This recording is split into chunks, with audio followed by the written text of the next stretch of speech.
Depuis ce matin, tous les élèves du CE2 à la terminale sont invités à remplir un questionnaire autour du harcèlement scolaire. Lundi dernier, 4 adolescents ont été relaxés par la justice. Ils étaient soupçonnés d'avoir harcelé Lucas, un collégien de 13 ans qui s'est suicidé en janvier dernier.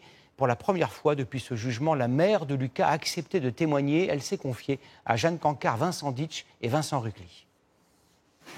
Dans la maison familiale, Lucas est partout. Il fait partie de notre famille, de notre vie. Et là, il a sa place. Depuis la décision de la cour d'appel lundi, Séverine, sa mère, nous confie être anéantie. J'ai été effondrée quand j'ai appris la nouvelle. Ça m'a détruit encore plus, parce que ça fait 10 mois qu'on vit un enfer.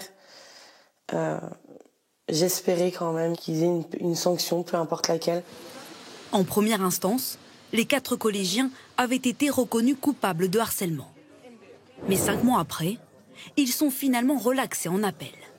La Cour estime qu'il n'y avait pas de harcèlement, car selon elle, il n'y a pas de preuve que les moqueries des élèves avaient, je cite, pour objet de dégrader les conditions de vie de Lucas. Sale pédé, sale gay, gros porc, tapette, toutes les insultes possibles qu'il a pu subir, c'est pas acté comme sanctionnable, donc non, c'est pas normal. Il faut vraiment que la loi change.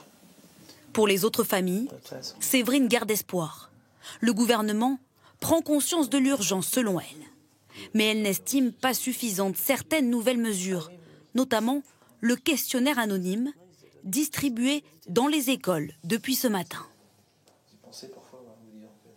Le questionnaire en lui-même est bien. Anonymement, je ne suis pas sûre.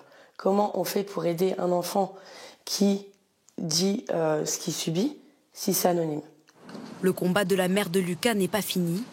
Elle compte se pourvoir en cassation pour, selon ses mots, rendre justice à son fils.